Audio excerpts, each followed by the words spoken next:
Meet Bobby Gray. You're witnessing the culmination of nearly 20 years of hard work, of endless battles and tireless dedication to a very specific cause. This is the moment of truth, and he knows it. All he has ever done has led to this very moment in time. His life's work. She's either going to fly or come crashing down in a spectacular ball of flames. And, as his captain, he alone is responsible for what comes next. Have you learned enough? Thought of everything? Done everything you possibly could? He asks his younger self, the naive romantic he was when it all started for him. It was the year 2007. Bobby, like many other idealistic young men in America, had an awakening after watching the era-defining documentary Zeitgeist. In it, to his horror, they discovered that the institution that prints the US dollar, the Federal Reserve, is not under the authority of the US government as everyone assumed, but completely owned and controlled by a private group. Imagine for a moment how absurd it is that a shadowy group no one can name, a cabal of anonymous central bankers own and control the most powerful institution to have ever existed. Even a child knows that the one supplying the money is in fact the real boss. This unelected group that decided itself unaccountable to any authority is free to decide the financial and economic future of entire nations without ever having to answer to anyone. Since its inception in 1913, the Fed has devalued the US dollar by more than 90%. It is a humiliation ritual that the US government incurs debt, borrowing its own debased currency from these clandestine bankers. A debt the American people are liable for through taxation, paying with their own labor for something the Federal Reserve simply creates out of thin air. That's right. None of it is backed by gold, silver, or any commodity of intrinsic value. It is simply numbers and printed paper, utterly worthless by itself. And then they charge an interest on it, which the citizen pays with their own blood, sweat, inheritance, and property, reducing humanity to mere livestock incapable of escaping their tax farms. For Bobby, it was unacceptable that such a thing was allowed to happen and continue unabated in the supposed land of the free and home of the brave. He decided it'll be his life's mission to make money honest again and return it back safely in the hands of the people. He founded the American Open Currency Standard in 2008, an organization for promoting alternative, decentralized, and free market currencies. He collaborated with his personal hero, U.S. Congressman and presidential candidate Dr. Ron Paul, the only major politician with the same mission of auditing the Federal Reserve and returning the U.S. dollar to the American people. By Dr. Paul's invitation, Bobby became a congressional expert, speaking in the United States Congress as an expert witness on financial services and parallel currencies. And now we'll go to Mr. Gray. Thank you, Mr. Chairman and members of the committee. My name is Rob Gray, and I was asked to testify today on the theory of competing currencies and the practical challenges that make such a theory difficult or impossible to implement. For nearly 5 years now, I've successfully directed the American Open Currency Standard. Bobby became a big believer in precious metals as the perfect commodity for exchange. After all, it is what all the major civilizations used for thousands of years, just before the inception of the fiat system imposed by the Fed. He chose silver above gold to make it more accessible and affordable for everyday use. For more than 15 years, Bobby ran one of America's most prolific private mints, producing numerous silver coins of international renown. This was not just about silver bullion, but also about encouraging a more discerning public, as each coin illustrated an important historical, financial, or even political lesson. It was during this time that the American Open Currency Standard, in collaboration with MJB Monetary Metals, made a commemorative bronze coin of this novel digital token all the tech bros were getting excited about. All they had to go on was the double-stroked capital B at the center, and the need to have the design contain digital, futuristic elements.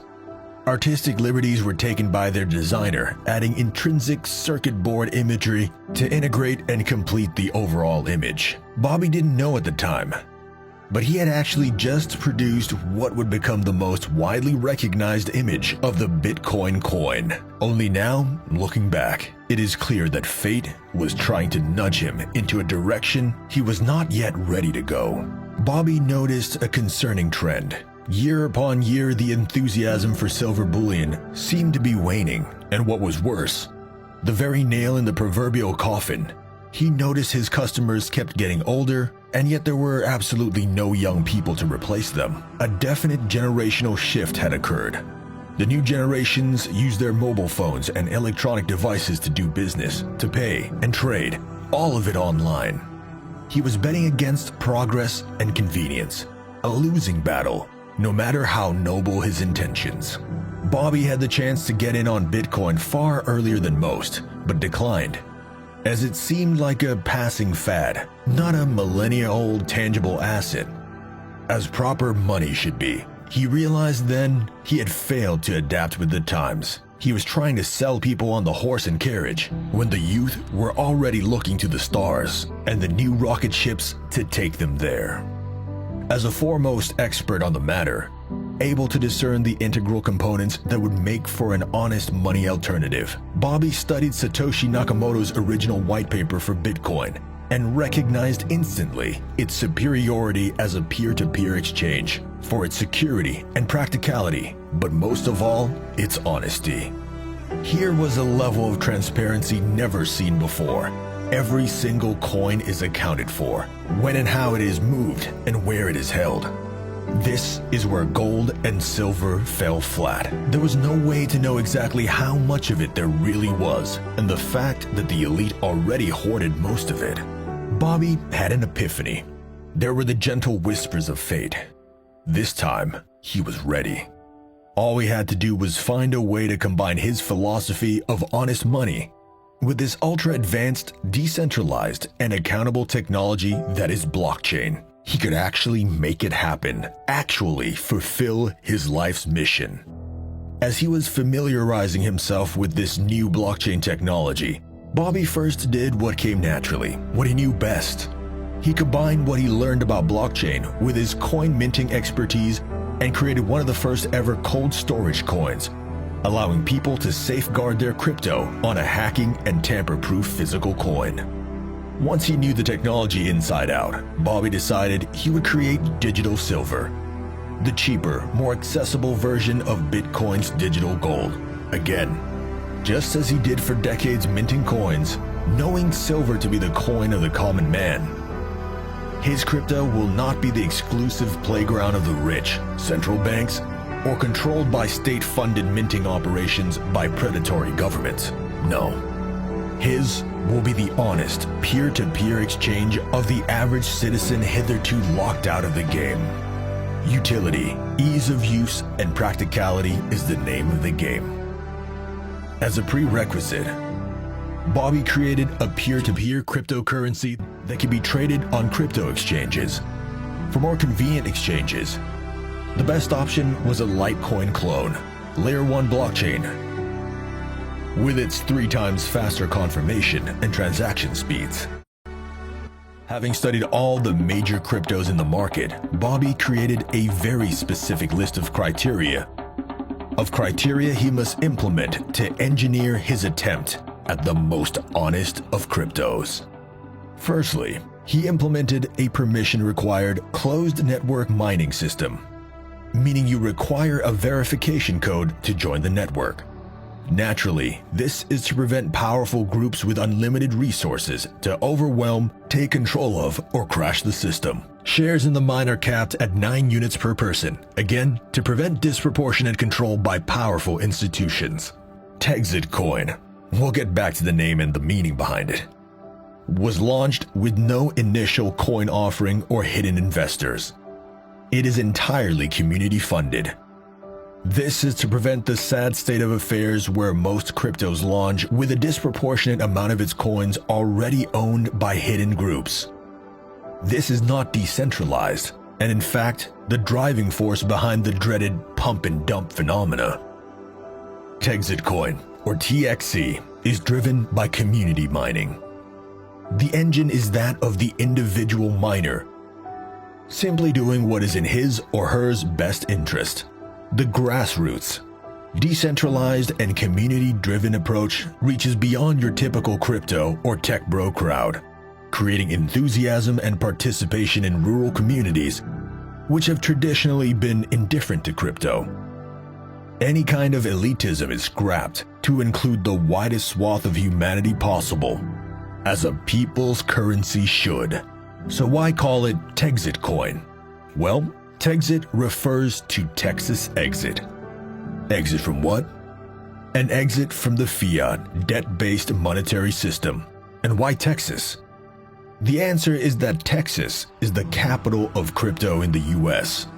Texas has a GDP comparable to that of Australia, and with its own independent power grid, produces the biggest and cheapest power supply in the country. Perfect for crypto mining.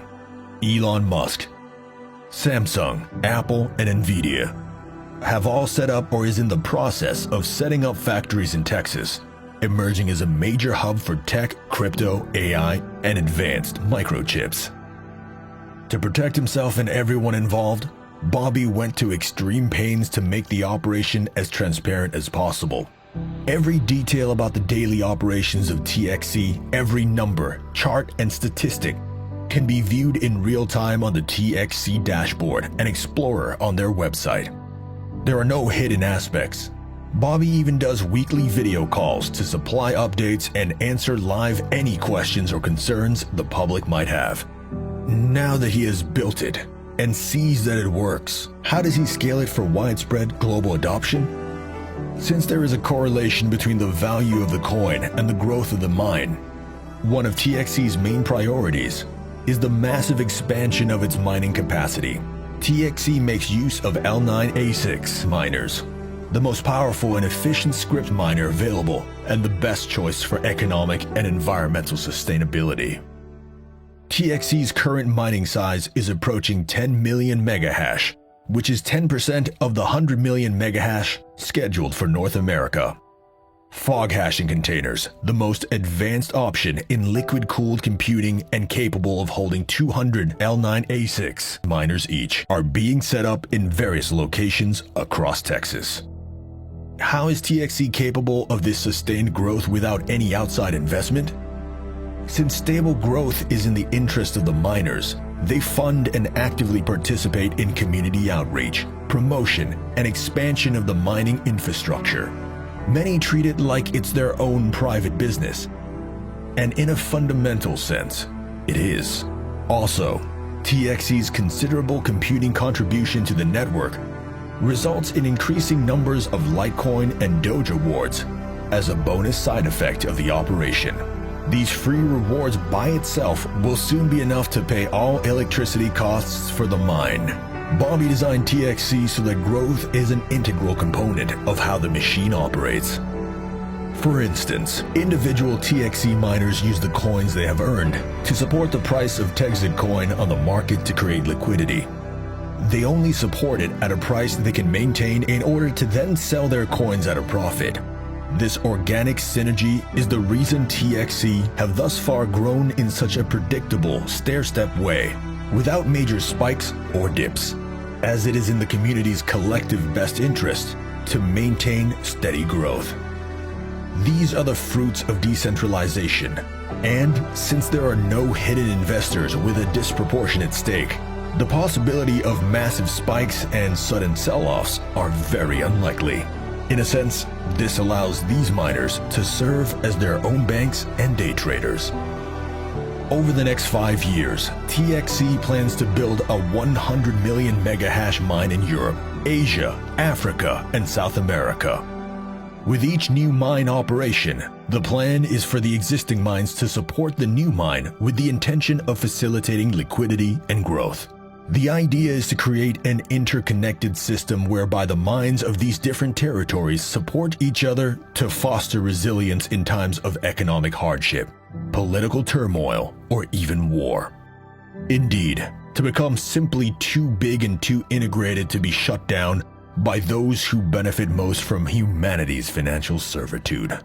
At this point, Bobby would consider his life's calling fulfilled. Having given humanity the model for a sustainable, transparent, and most importantly, honest money alternative he set out to do all those many years ago. These blockchain technologies point to a near future where there would be no reason for the central banks and any other predatory power structures to have any involvement whatsoever in monetary exchanges between individuals. These institutions that derive most of their power by imposing themselves upon the people as the arbiters of exchange will simply have no justifiable role to play anymore, as blockchain does a far superior job and will replace them. This would result in a tremendous power shift and a return of agency back in the hands of the people. These are the types of conditions that allow for the flourishing of creativity, ingenuity, and industriousness. Just like the Renaissance of Europe, it can signify the dawn of a new golden age. Your part in this is to research and learn all you possibly can. The future is bright if we make it so. We'll see you there.